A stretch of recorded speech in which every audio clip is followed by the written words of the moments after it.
बच्चों, आज हम पढ़ने जा रहे हैं कम्युनिटी इकोलॉजी के बारे में, यानी समुदाय पारिस्थितिकी। जैविक समुदाय हम किसको कहते हैं कि एक क्षेत्र विशेष में पाए जाने वाले सभी जीवों का जो समूह है वो क्या कहलाता है? जैविक समुदाय। और इस जैविक समुदाय के अंदर जो है एक समान रूप से दिखने वाले एक ही वर्ग के संगठन वाले जीवों का समूह जो है वह रहता है। इन जीवों के समूह में क्या क्या है? प्लांट्स हैं और एनिमल्स हैं, जो कि क्या है, एक दूसरे के ऊपर इंटरडिपेंडेंट है, यानी एक दूसरे के ऊपर निर्भर हैं और सहनशील हैं, और जिनमें ऊर्जा का जो प्रवाह है वो निरंतर जो है उपयोग में आता रहता है और उसका स्थायीकरण जो है चलता रहता है। तो हम क्या कह सकते हैं कि जैविक समुदाय प्राकृतिक अवस्था में रहने वाले पौधों व प्राणियों का समूह है जो एक ही वातावरण में पाए जाते हैं, जो आपस में सहनशील है, एक दूसरे पर आश्रित हैं और लगातार जो है जिनमें ऊर्जा का स्थायीकरण और उपयोग जो है वो करते हैं, जिसे हम जैविक समुदाय कहते हैं। इस जैविक समुदाय के अंदर जो है सभी जो है स्पीशीज़ जो है प्रेजेंट होती है, यानी सभी जो इनके अंदर जातियां होती हैं, जिनमें हम कह सकते हैं कि प्रोड्यूसर हैं, कंज्यूमर है, यानी उपभोक्ता है, उत्पादक है, उपभोक्ता है और अपघटक है। ये सभी जो है जातियां इसके अंदर पाई जाती हैं। अब ये जैविक समुदाय जो है दो तरीके का कम्युनिटी समुदाय है। एक क्या है? मेजर कम्युनिटी, यानी मुख्य जो है समुदाय। मुख्य समुदाय जो है कैसा है? एकदम आत्मनिर्भर है और किसी अपने पड़ोसी समुदाय पर जो है निर्भर नहीं है, ठीक है। और दूसरा समुदाय कौन सा है? गौण समुदाय या माइनर कम्युनिटी। माइनर कम्युनिटी क्या है? ये अपने पड़ोसी समुदाय पर कम या अधिक रूप से जो है डिपेंडेंट हो सकता है, ठीक है। अब बायोटिक कम्युनिटी जो है दो जो फैक्टर्स पे डिपेंड करती है, यानी दो जो है कारकों के ऊपर निर्भर करती है। एक तो क्या है इसके कारक? हैबिटेट के ऊपर, इसके आवास के ऊपर, जो कि क्या है, उस समुदाय विशेष के द्वारा घेरा हुआ जो है आवास स्थान है। दूसरा, उस विशेष समुदाय के अंदर उपस्थित फ्लोरा एंड फौना, यानी पेड़ पौधे और प्राणियों की जाति के आधार पर जो उपस्थित हों समुदाय में, उनके आधार पर भी ये जो है निर्भर करती है। इस समुदाय को जो है बायोटिक समुदाय या बायो कम्युनिटी को समझने के लिए एक अलग अलग जो परिस्थितियाँ होती हैं, भिन्न भिन्न जो भौगोलिक परिस्थितियाँ हैं, उनमें अलग अलग जो है जैव समुदाय निवास करते हैं, ठीक है, ये हम जानते हैं।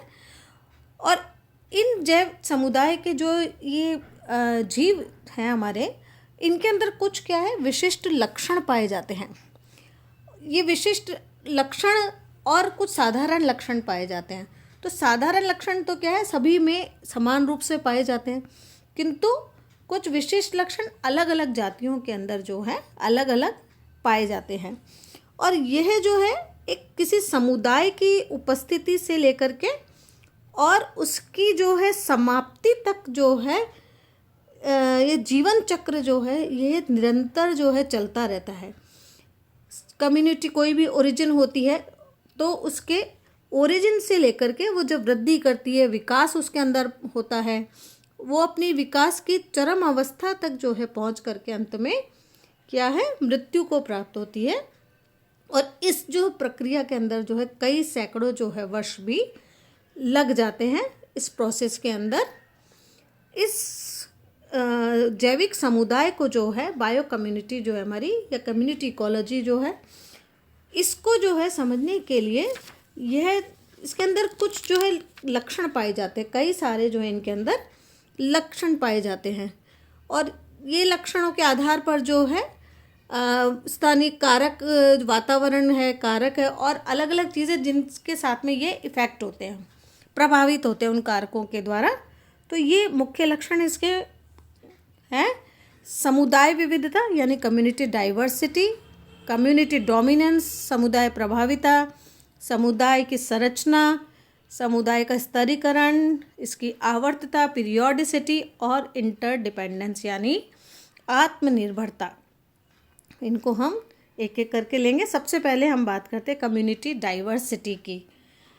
कम्युनिटी डाइवर्सिटी यानी विविधता, जैविक जो है विविधता, ये एक संगठन जो है संरचना की जो विविधता होती है, यह जैव समुदाय का एक क्या होता है, आधारभूत लक्षण है।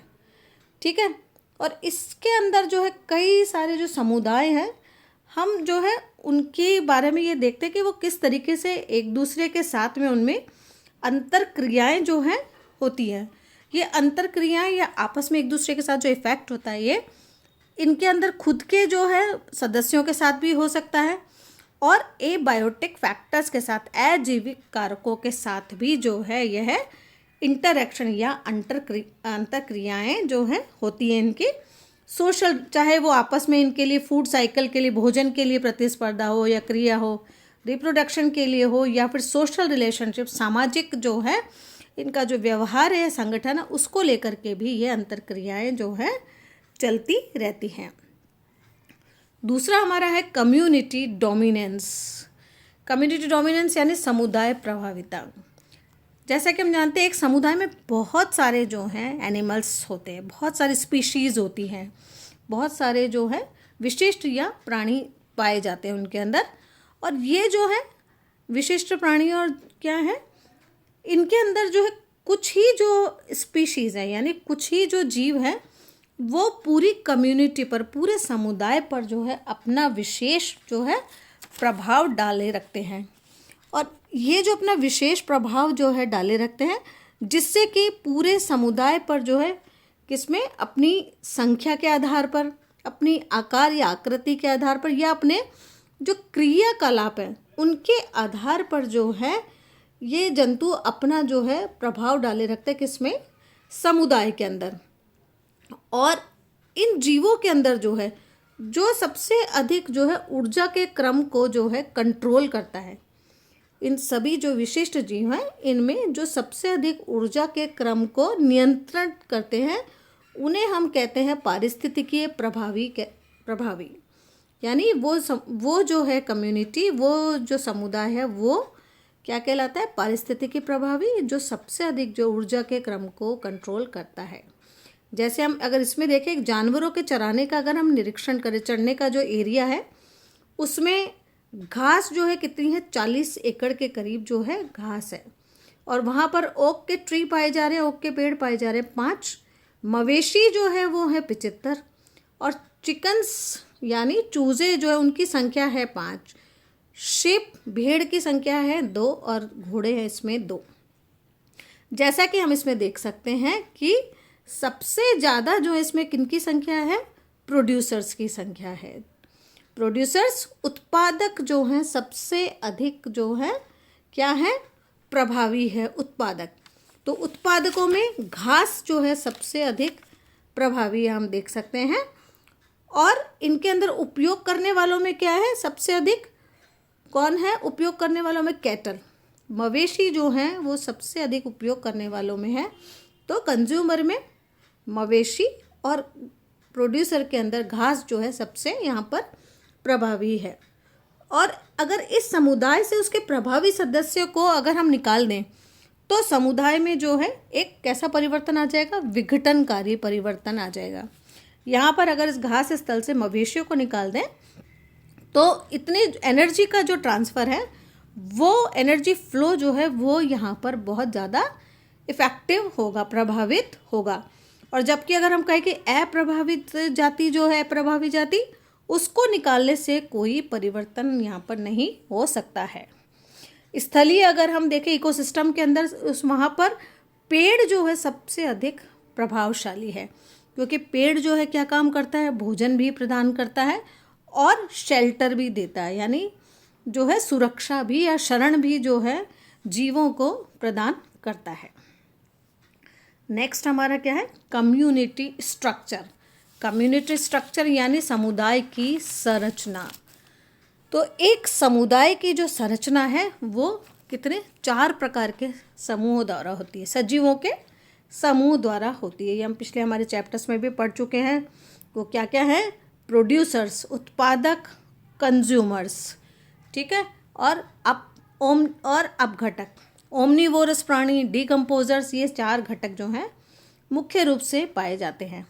तो प्रोड्यूसर की अगर हम बात करें सबसे पहले, तो प्रोड्यूसर कैसे हैं? ऑटोट्रॉफ्स, स्वपोषी जीव, जो कि सबसे अधिक संख्या में पाए जाते हैं और भोजन का जो है संश्लेषण स्वयं करते हैं। इनमें कैसे हैं? फाइटोप्लैंक्टॉन्स में हैं, रूटेड प्लांट हैं, छोटे जो है प्लावी जो पौधे हैं, और जड़युक्त प्लांट है। दूसरा जो है हमारा क्या है? कंज्यूमर्स यानी उपभोक्ता। ये अपना भोजन स्वयं संश्लेषित नहीं करते, यानी ये क्या है? विषम पोषी, जो कि किसके ऊपर डिपेंडेंट है? प्रोड्यूसर्स के ऊपर। तो ये अपना भोजन किससे लेते हैं? उत्पादकों से जो है अपना भोजन लेते, प्रोड्यूसर के द्वारा बनाए गए भोजन का उपयोग करते हैं। जैसे कि इसमें क्या क्या है? हर्बीवोरस यानी शाकाहारी जीव, जिनको हम क्या कह देते हैं? प्राइमरी कंज्यूमर, प्राथमिक उपभोक्ता, जो कि अपना भोजन किससे ले रहे हैं? प्रोड्यूसर से, उत्पादकों से। इसी में दूसरी कैटेगरी क्या है? कार्निवोरस यानी मांसाहारी जीव। ये जो मांसाहारी जीव हैं, जिनको हम क्या कह देते हैं? सेकेंडरी कंज्यूमर, द्वितीय उपभोक्ता, क्योंकि ये प्राइमरी कंज्यूमर को भोजन के रूप में लेते हैं। कार्निवोरस प्राइमरी कंज्यूमर को भोजन के रूप में लेते हैं, इसलिए इनको हम कहते हैं सेकेंडरी कंज्यूमर, ठीक है। जैसे यहाँ पे था रैबिट, रैबिट जो है किसको खा रहा है? घास को। और रैबिट को जो है खाने वाला, अगर हम कहें कि वॉल्फ अगर खा रहा है रैबिट को, तो वो क्या है? Secondary consumer. अगर इस सेकेंडरी कंज्यूमर में भी हम कहें कि प्राइमरी और सेकेंडरी कंज्यूमर, कार्निवोरस में, इसमें प्राइमरी कंज्यूमर वो भी हो सकता है जो कि इसको खा रहा हो, प्राइमरी कंज्यूमर को। तो फूड एंड प्राइमरी कंज्यूमर को भोजन के रूप में कौन ले रहा है? वुल्फ यानी भेड़िया अगर रैबिट को खा रहा है तो वो क्या कहलाएगा? प्राइमरी कंज्यूमर, ठीक है, कार्निवोरस, सॉरी, है ना। और इसमें अगर हम कहें कि सेकेंडरी कंज्यूमर क्या है? ये प्राइमरी कंज्यूमर को अगर भोजन के रूप में ग्रहण कर रहा है तो ये कहलाता है सेकेंडरी कंज्यूमर, यानी द्वितीयक जो है कंज्यूमर। और यह क्या करेगा? प्राइमरी कार्निवोरस को भोजन के रूप में ग्रहण कर रहा है, ठीक है।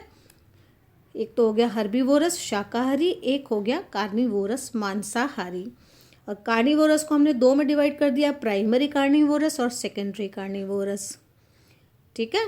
अब प्राइमरी कार्निवोरस क्या है?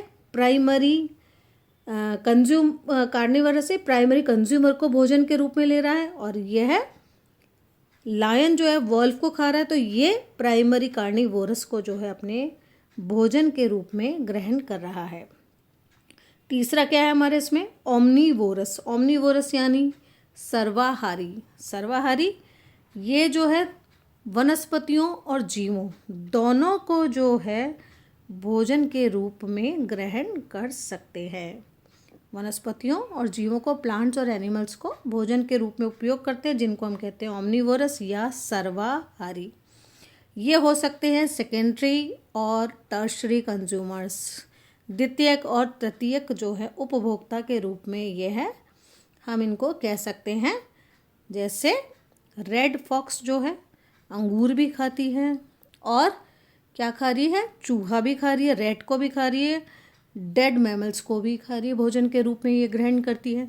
तो यह सेकेंडरी कंज्यूमर, टर्शरी कंज्यूमर के रूप में भी हो सकते हैं। चौथा है हमारा डीकम्पोजर यानी अपघटक। अपघटक ये क्या है? सूक्ष्म जीव हैं, सूक्ष्म जीव जो कि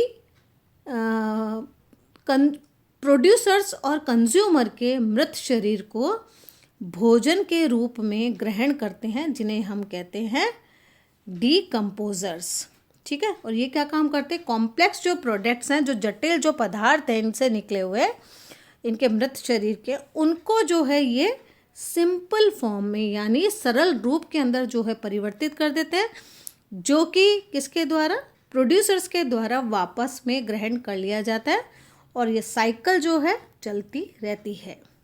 आगे के हम अगले चैप्टर में पढ़ेंगे पॉइंट्स।